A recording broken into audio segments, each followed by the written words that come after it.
Well, good morning from Vancouver and good evening from Chennai. That's all we can say. It's true. So, Carlos and Zameer, I think both of you are the perfect example from East and West, what do you say, starts. Carlos, you started off in Portugal. Zameer, you started off in Chennai. Is that correct, Chennai? Yeah, that's Zameer? correct. That's correct. Okay. Yeah. So you've worked with multiple studios. You've worked on both sides of the world. You've worked with clients on both sides of the world. You've also trained professionally in VFX. You have offered training as a proper course, or you have been a professor like you, Zameer. Tell me more about your personal experiences so that we can kickstart the session today. Yeah, sure. Thank you. Thanks, Sreyans, for having me. The good thing is that I started off from education background. So I was doing my PhD research, and that's where my training really started. Doing very technical lectures for multimedia technology per se, and then it moved on to the application part of it. And from training, I came into the execution, the production side of things. So I exactly understand on things on how a complex subject needs to be simplified before it goes to the student. So that was the key. And one of the good things that really happened is that since I was always on the production and on the training simultaneously, they both were always like a parallel path all my career. That really gave me a better insight into what were the missing links that we have in our existing system, and how we can get better at it, to really fix those gaps. And with all these learning is where we are now with with a better time-tested modules of training that we have. So, Carlos, about your experiences.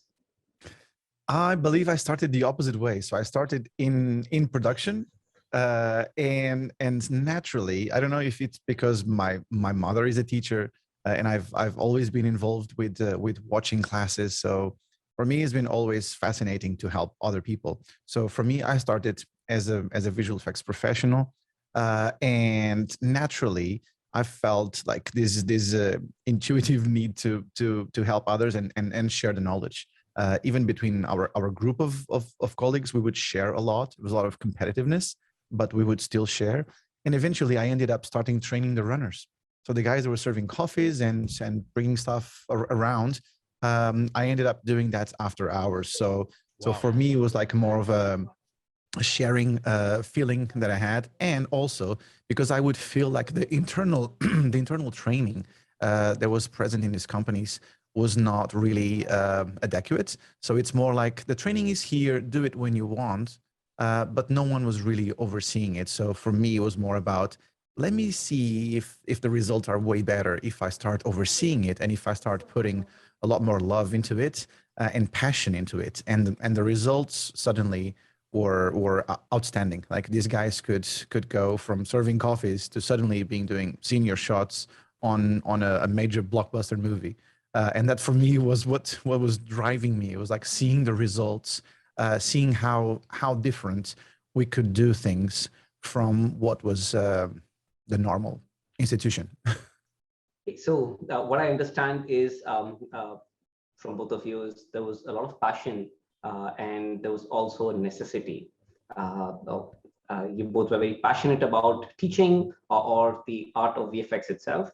And then there was the necessity because you have these VFX studios or the internal training programs that were not meeting up the demands. A lot is also being told that the external institutes today as well are not very adept in training, so that we find that the candidates who are coming out are not fully there, and then we have the same cycle go once again. So what are your thoughts about these? Zameer, do you want to go? Yeah, sure. Yeah, I think Carlos can give me a better insight into the big difference that we see between the West and the East. on this very important factor. But at least coming to the east side of things, I feel that there is a big gap between what is required by the industry versus what is being delivered by the training institutes or the educational institutes, which is related to VFX. There is a big gap. Of course, there are many reasons for these big gaps, and it could be the benchmarks, or it could be the trainers in the first place, the people who are training them, or in terms of they not really being aware of what is really required. Because at least I see that in the East, with so much of outsourcing and stuff that is happening here in India, what is really crucial is the value of the seat that the organization really gives to its new joinees. And that's a very valued asset, giving a seat. And these studios really expect the people who come out of these training colleges to be production ready. But in ideal scenario, it is not the case. So many a times what happens is, after the training, colleges have done their part, when the students are out, the entry level studios who hire these students end up spending about a year or two before they actually train them on what is really required to execute the task, and to make them their production ready. It could be different. It could be for the CG needs, it could be for the outsource needs, it could be for the roto needs, or whatnot. Those are varied.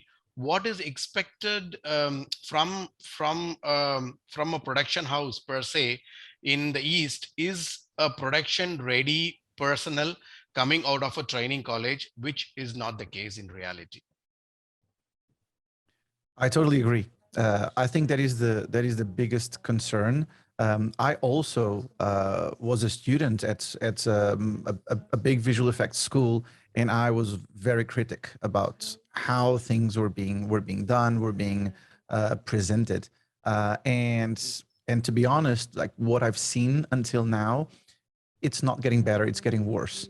You see all these schools advertising that they have panels of industry related, I don't know, artists and supervisors and whatever. But what you really see is that the programs are business ready, not production ready. So the idea is to get a lot more students and not so much prepare them for the real life. Exactly what Zameer was saying. The idea is that you get out of a school like this, you spend, at least in the West, you spend like $50,000-$60,000 in one of these courses, and you should be able to do the bare minimum. What I usually see, and I've mentored in some of these schools, what I see is that they have good intentions, but the results are not there.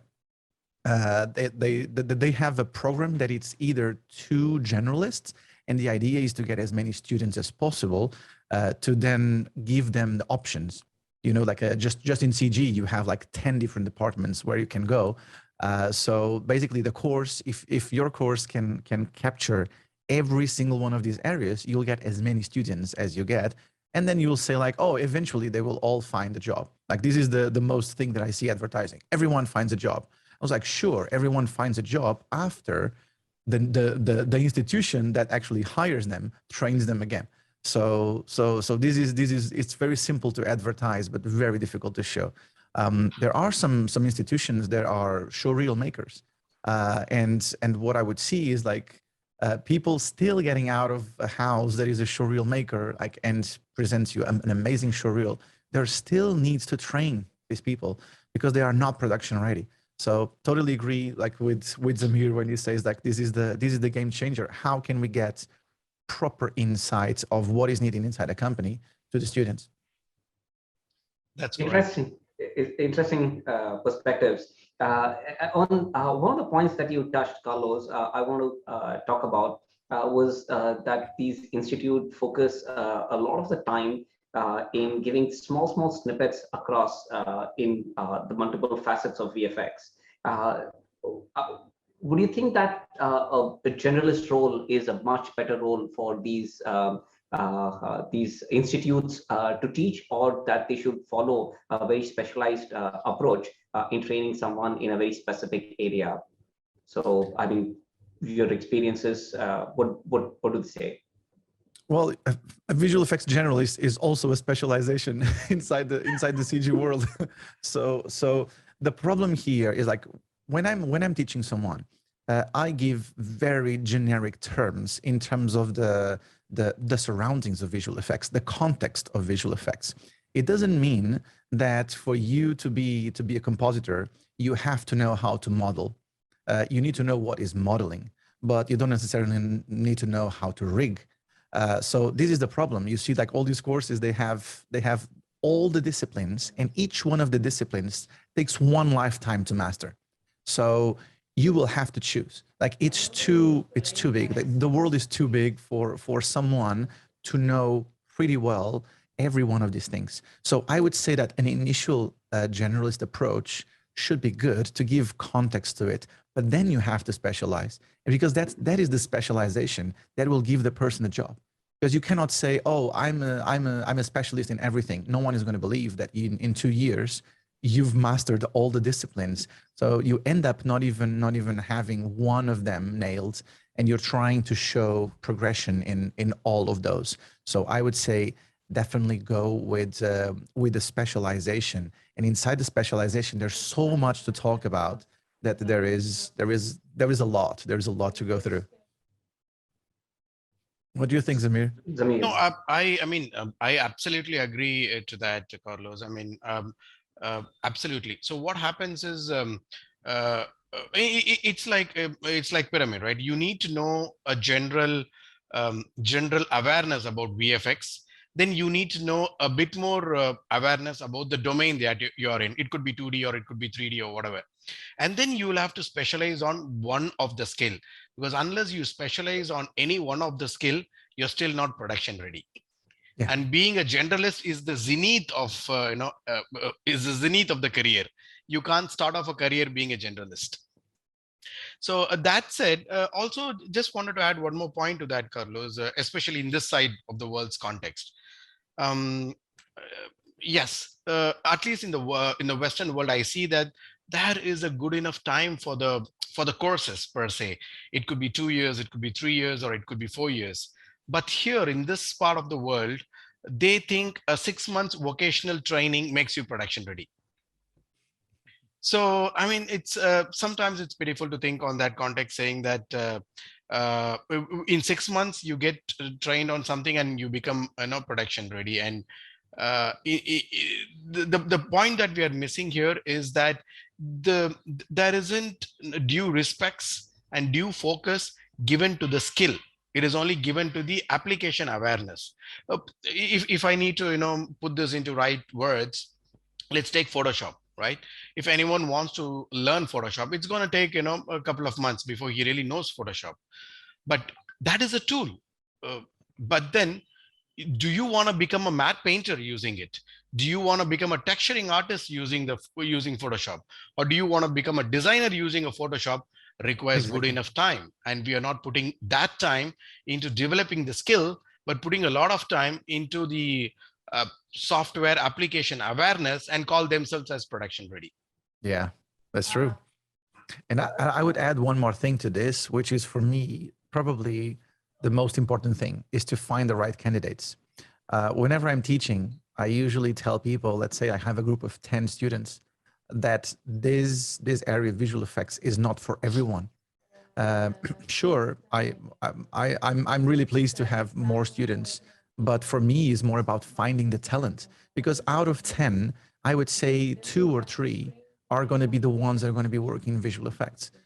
You cannot teach visual effects to everyone, because this has a component of talent. You have to be passionate about this, making movies, because there are things to go through that are really painful, and you will only go through the process if you really believe that you're going to be a specialist in this area and you're going to be relevant. So majority of the people that I go through, I can see straight away that they will never do this well or professionally. They can still do it, but they're not going to do it well. So finding the right people, it's a really interesting topic for people to think about.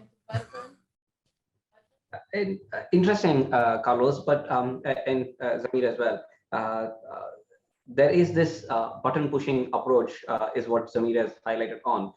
So you focus on training a person to understand the software and then let him go find his way through what he wants to do. And then there is this approach where we make people understand what the real world of visual effects is and give an overall experience to the person. But there's also the economics of what is required. There are two sides to this. There's a large part of the industry that today in India is relying on some of the very basic services of visual effects. Most of the studios, as well as a large part of the training institutes, try to get the candidates ready to a certain point where they are just okay to get selected by some of these studios, and then they have their own internal programs so that they get trained on these skills and then figure the way out in the visual effects world. Whereas on the Western side, it's largely different. So can you talk about a little bit on these differences, and what should the institutes do, and how do the artists look at it in terms of how to go about their careers and their paths? Yeah, sure. What I would say is that at least with the experiences that we have seen in the past many years, is that our success ratio has been better when the students are recruited from the arts colleges, right? The people who have the skill in them, right? All they need is just an exposure to the tool world or to the application world. And the success rate on that has been way better than a button pusher that comes from a training college. I'm not sure if I'm really putting that into the right context. So because these people have an inbuilt skill in them, and it doesn't really require me. I mean, to develop a skill, it requires a good enough time, but to expose a software awareness, it just takes a little bit of time. So the success ratio has been way better in this context. So as to the earlier point, what Carlos was saying, picking the right people is also a big skill in really knowing who need to be trained, because that's an investment of time that you're really doing. And for all the investment that we do on the time and all the cost factors there, we need to have production ready professionals out of it. So that being said, at least looking at what are the kind of solutions that we can have for this issue, is that I would say I would broadly put into two major categories. One is that at some point there needs to be some sort of a benchmarking that happens.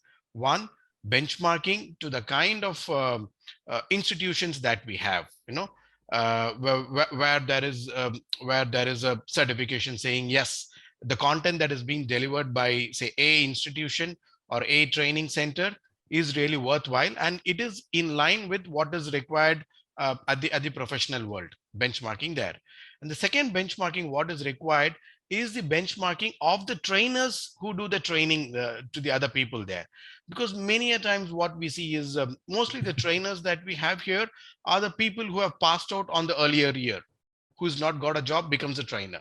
So that is not a eligibility to become a trainer. So you need to have a validation or a benchmarking system or a better methodology to really train the trainers to have better professionals coming out of the training colleges. Yeah, this is a very tricky thing. Arguably in Vancouver, where I'm living and working now, we have arguably the best visual effects schools in the world. Maybe some in Europe, maybe a couple more in Europe, but in terms of visual effects specialization, supposedly here are the best schools in the world. From what I see, it doesn't really matter. Like all of these schools, I wouldn't say all, but without mentioning any names, because that's not appropriate. There are a lot of schools that are considered the best in the world, and you look at the programs, nothing makes sense. But if you are just a a visual effects artists in this world, you look at a program and it doesn't make sense. But these schools are still considered the best schools in the world. So what can we do to make these schools to be more production ready? Well, it's literally the people that are teaching have to change the program, have to change the mentality on what they're doing, and they have to evaluate who is evaluating the program at these schools. It happens the same thing in universities. Like we're talking about private institutions, but if we go to universities, it's even worse, because universities are even more outside of this production world. So if I see all the universities in Portugal that I've mentored, and I gave some like little workshops, they are so far away from the reality. It's all about movie production. What I see in the East, because I've lived and worked in Malaysia for many years, and it was all about animation. I don't know how is in India, but it's all about animation. Everyone goes to an animation course, and then you realize that animation is just a little drop in the ocean compared with all the other departments that there is in visual effects. So who is validating these courses? It's usually internally. The schools do that internally. Some schools have an advisory board, but that advisory board is advising correctly. Because when you look at this, by just looking at the program, you can see it's not adequate. And then when you see someone coming off this school, you see that it's not ready yet. So solutions for this: get the right people in front of it and be open-minded. I never seen one of these schools being asking really, like, what can I do? Like, do I need to change this 180 degrees for this course to be absolutely production ready? It's usually like, oh, can you give me an opinion? Like, what could we fine tune? It's like, it's not fine tuning, it's restructuring. It's a complete overhaul.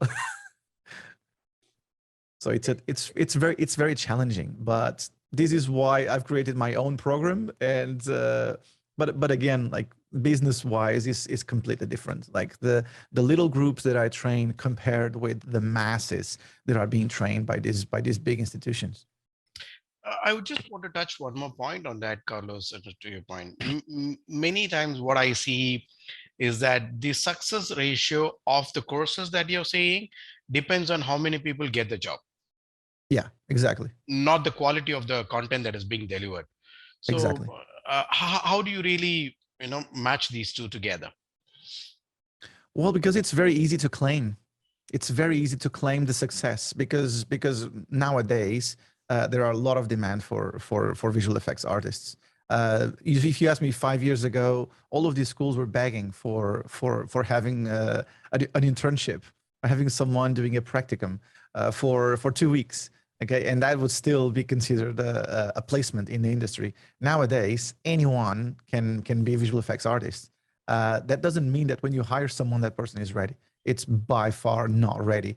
So what companies have to do internally is to create their own programs and start training. I started training for interns a few weeks ago, and all of them coming from schools, or most of them coming from schools. And again, not ready to start. So for me, it's more about giving them details, giving them context, giving them a meaning for this. Sometimes you're pushing a button, but you don't really understand.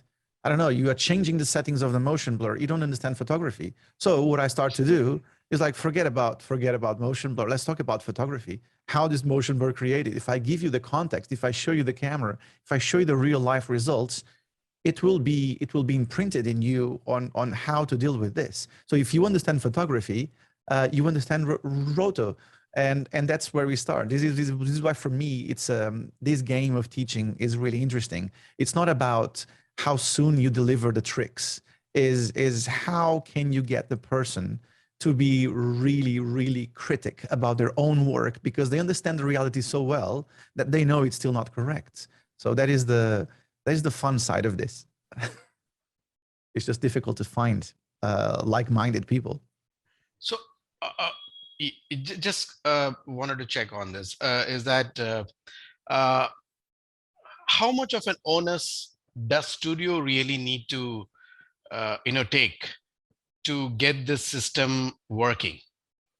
How much of the production world needs to take up the ownership to have better students coming out of the training colleges in their vicinities?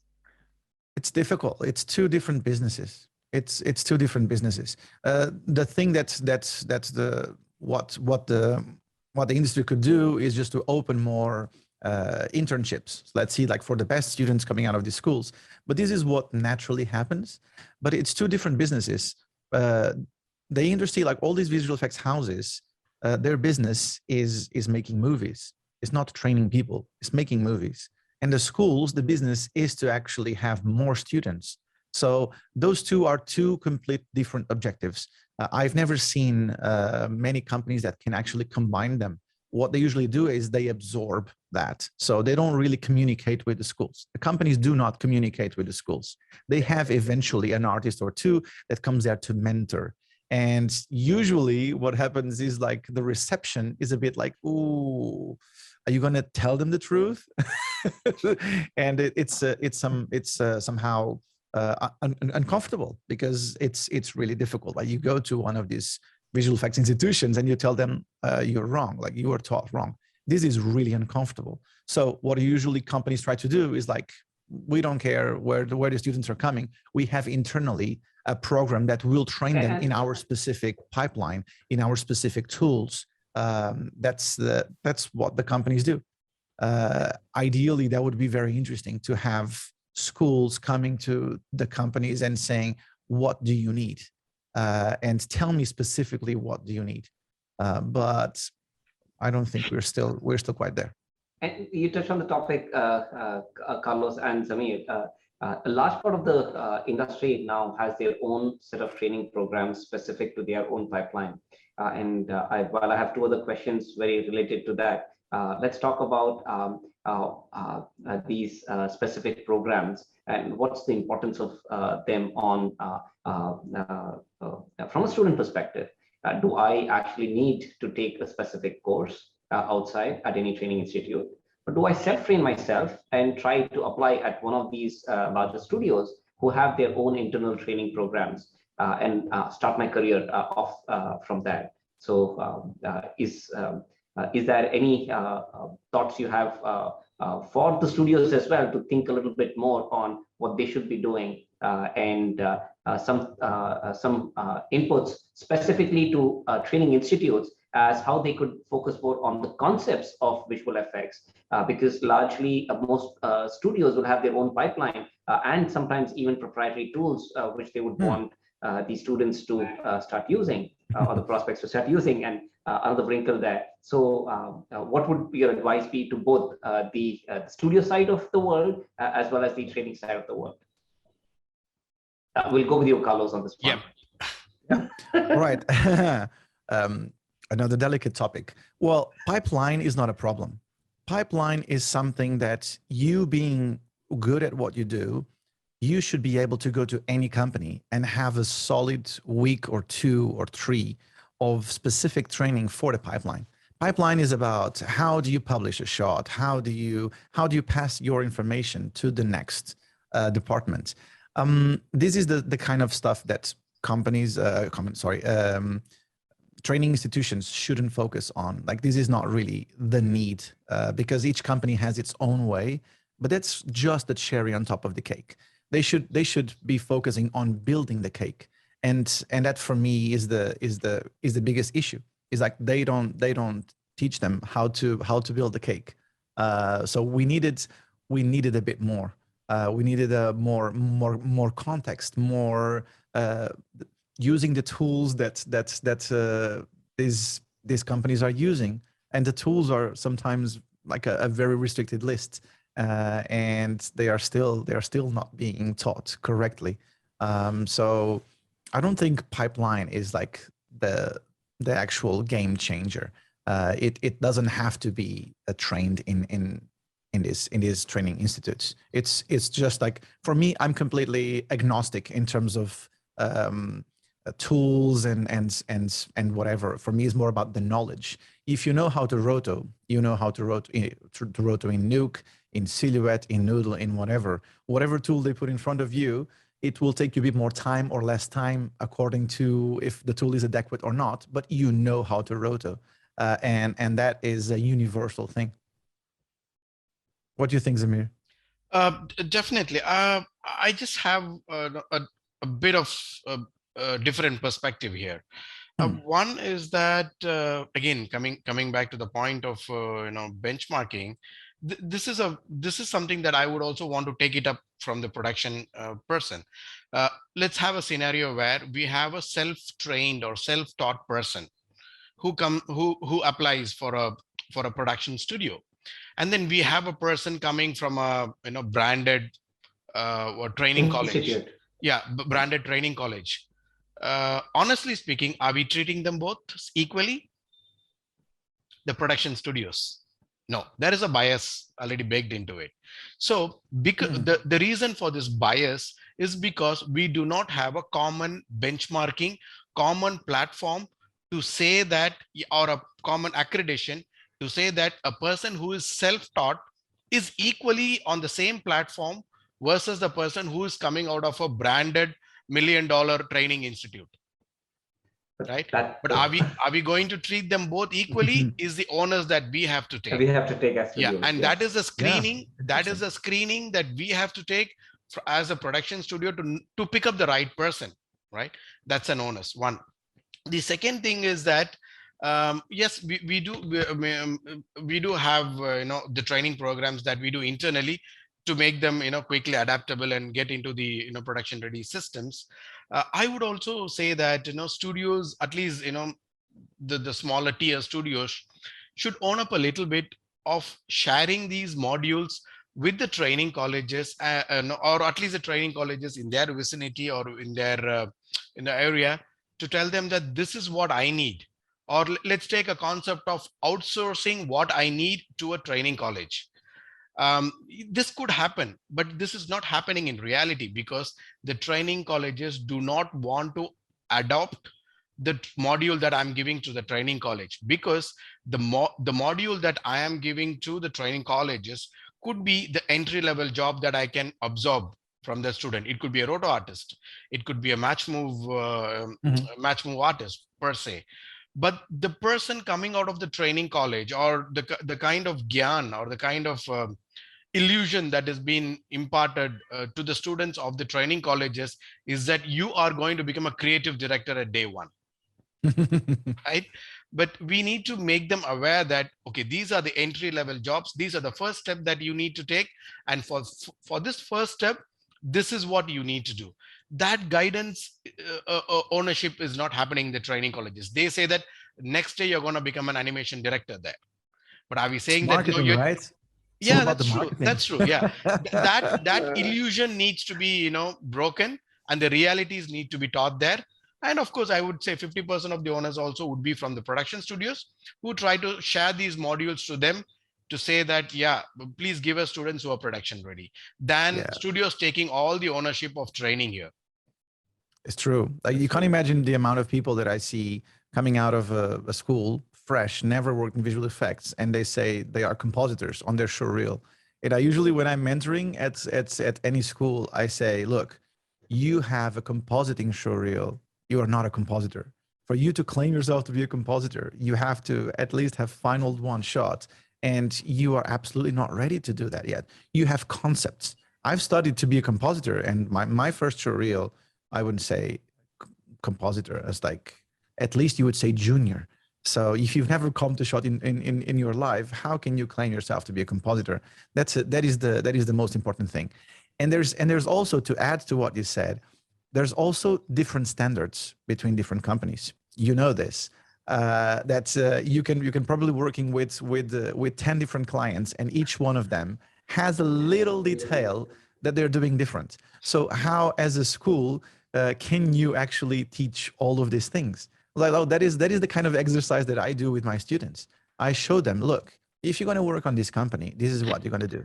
If you want to work on that company, this is what you're going to do. And after I show them all of the possibilities, I let them choose what they do believe it's the most efficient, it's the one that makes sense, but not making them completely blind to what is out there. So being completely honest with the students is the best thing. So not selling that they're going to be creative directors as soon as they get out of the course, and giving them options, literally saying, look, this is not a consensus in the industry. There are arguably better solutions than others, but let me show you, let me expose you to all of this and let you criticize and see which one you believe is the most efficient, and then specialize in doing that, in being the best and the fastest at doing what you do. Interesting. I want to touch something which is not from this point, but a point Zameer made earlier was specific to hiring or finding great talent at art studios, or I mean art colleges, who turn out to be very, very good artists, and they perform well.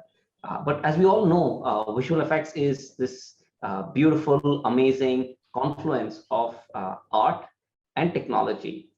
Large part of our training institutes and I would say the candidates going there also focus on the art side of things.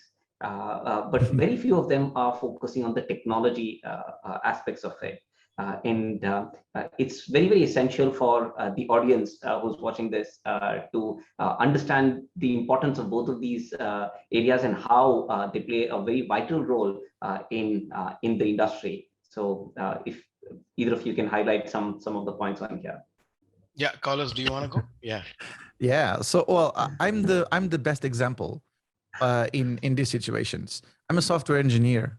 I studied to be a software engineer, and I hated that since the beginning. So when I finished my bachelor degree, which ended up being almost a master's degree, I realized that I didn't want to do this. And people would say like, "Oh, you would never be an artist." I was like, "Well, let's see that."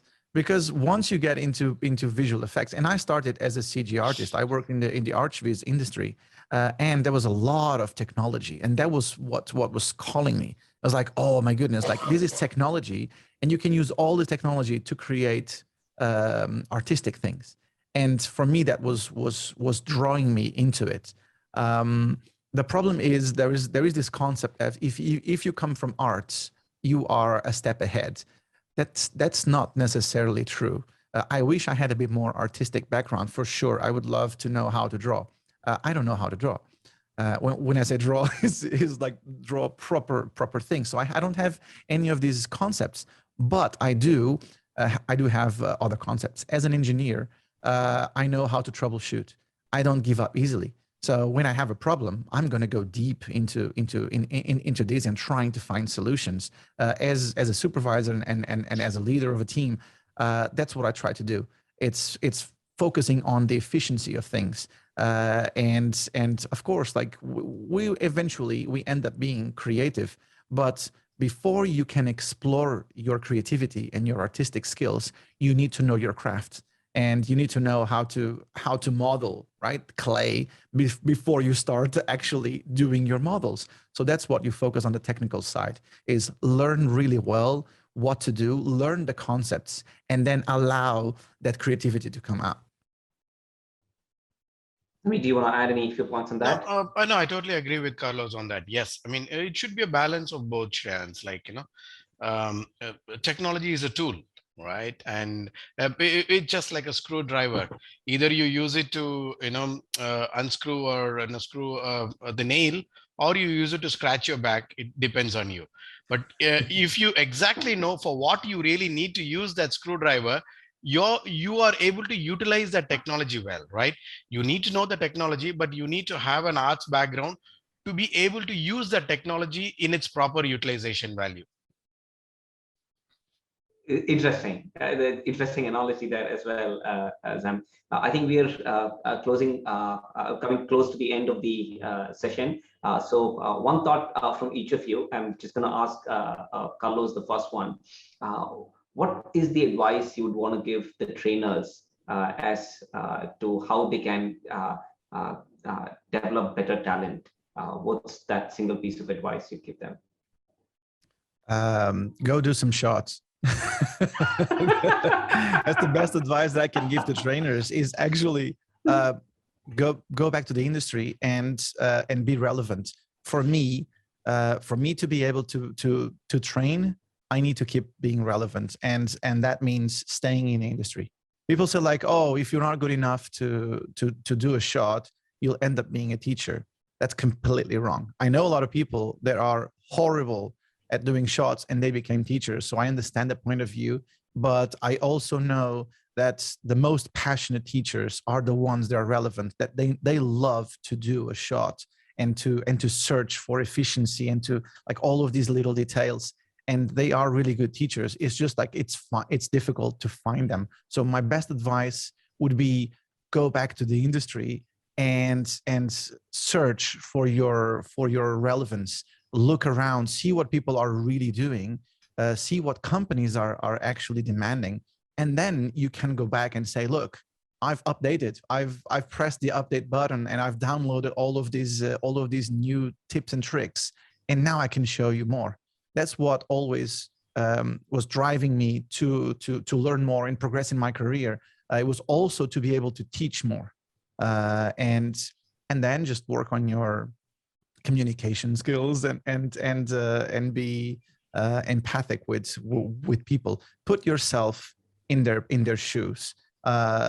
If you think that you are too good, or you are above any of these artists, you are absolutely wrong. Like you should be at their level. You should be exactly on their position, because that's the only way that you can get into their minds and pass them the information. If they are always looking at you as like just some kind of thing, an example that is never being able to achieve, that is very complicated. I usually say that some of my students became better than me, and that is I'm really proud of that. To be able to share everything, all of your tricks, and seeing your students become better than you, that is absolutely amazing. Thank you for those thoughts, Carlos. And Zameer, to you, what is your advice to the candidates or the prospects who want to enter this industry and pave a way for themselves in this world of VFX? Oh, sure. Yeah. Say if I have an army, I would rather have a general train the team than a PUBG player. So I would want a person who has done shots to train or to become a trainer than a person with just a theoretical, insight into it. I would totally agree to what Carlos says. And passionate teachers really become very good trainers. And the minute you've done, I mean, you don't need to be an expert. At least you need to be exposed into what the real production needs are, what the real production shots are, so that that becomes your validation or your ticket to become the trainer. If you can just have that exposure, and if you have the ability to just simplify the concepts, to be able to give it as a nutshell information to the students, I mean, those two integral parts would really make very good trainers. And I would say the training colleges to go find people with these two important qualifications. So, thanks, Sam. I will ask this last question again, and a piece of advice from both of you. What would you tell the candidates and the prospective artists or VFX technicians, whatever they go by, but what is the advice to them if I want to join an institute, or if I want to take up VFX as a career? What's the way I should pay for myself? How do I go there? What's the travel that I should go through to become a good artist? What's the advice you'd give to both of yeah? I would say ask questions. Don't just trust what people are telling you. I ask these to all my students. Please question me at every single moment, because that is the questions that can trigger a deeper discussion. Sometimes I'm going through the concepts, and because I've been doing this for so long, I just assume people know how to do these things. But sometimes the stupid question, comes at the right moment. So I would say to people, be curious, and don't just go with the first thing that you were told. Gather multiple opinions on things, and then judge it for yourself. Try it out. Don't just say like, oh, I do it because someone told me. That is the usual thing that I get told. Oh, I do this way, and this is the best way. And it's like, why? Because I was told so. That is not enough. So be curious, be critic, and try it out, work it out, and then judge it for yourself on what is the best solution. And you can get that from an institution, from YouTube videos, from paid courses, and from actual work. So ask the guy next to you what he's doing. Quick minute on this, Zam, and then. Yep, true. I totally agree. I mean, you will have to, like, for example, we invest, I mean, on the eastern side of, the context, or at least the India context, we put a lot of time into really choosing what college do I really need to go, which course I need to do, whether should it be, chemistry or physics or botany or whatever it is. We put a lot of research for our traditional education system, right? I think we need to put that equal focus even into these vocational kind of institutes. We start to give stepmotherly treatment, or, not really, doing that much research into really picking up the right institute or the right courses, as much as what we do with the other traditional, other traditional courses that we have.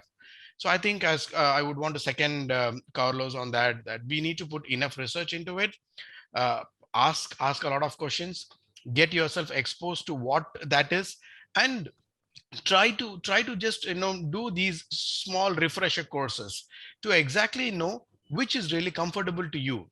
Like, for example, I might think that I am going to become a CG artist, but after about 2-3 days, it would be like, no, this is not my thing. It's just like anybody goes to a gym the first day, and then after that he never goes, because he just utilizes all the available dumbbells and everything there, and then that defeats the purpose of going to gym. Yeah, so that's true. So what I would say is, just try a little bit of everything, and you understand yourself what is your comfort zone, and then pick accordingly. And you're a compositor from day one. Build those roto muscles, and we used to call them the bot biceps. No, to that one point, what Carlos was saying is that I would always, at least I would think that compositor itself is a secondary entry. It is not a direct entry. To become a comper, you need to be a good roto artist and a good paint artist to become a comper. Many people think you can just become directly a comper. It could happen, but the success ratio is very less. I agree. I totally agree that, and people believe that roto and paint are a stepping stone because people have to pay their dues. It's not like that. It's just like all the foundation, all the good habits, all the good practices are taught in there. I usually say that for me, roto is an excuse to show someone how to be a photographer and to be interested in photography. And that's pretty much it. If you can pass this passion into someone for him to understand how important it is for me to learn this technique to be a better compositor, to be able to look at the reality and actually understand what is surrounding us. That is, for me, is the most important thing. So start from the beginning, don't jump steps. And it's not how fast you get there, it's how strong you get there. I tell this to everyone that wants to be a compositor right now. You can be a compositor in 6 months, but it's not how fast you get there, it's how good you are when you get, because everyone is getting there fast. So what is the difference between everyone, right? Which one is the best? Is the strongest one, is the one that fully understands and respects the rest of the process. I'll leave you with that. I think the team at Animation Express has been really kind to us. We've far exceeded the time that was the time today. Thank you, guys. And there were some really interesting insights, and this is a topic that we can go on talking about. We've just scratched the surface. So we could go on for days, right? We could, absolutely. But thank you, Carlos. Thank you, Zameer. Zameer, for you to be here such late in the night, and Carlos for waking up early and taking this on. Thank you, Animation Express team, for having us. It was a pleasure talking to all of you. Thank you, Absolute Sreyans. pleasure. Thanks, everyone. Yeah. Thank you so much.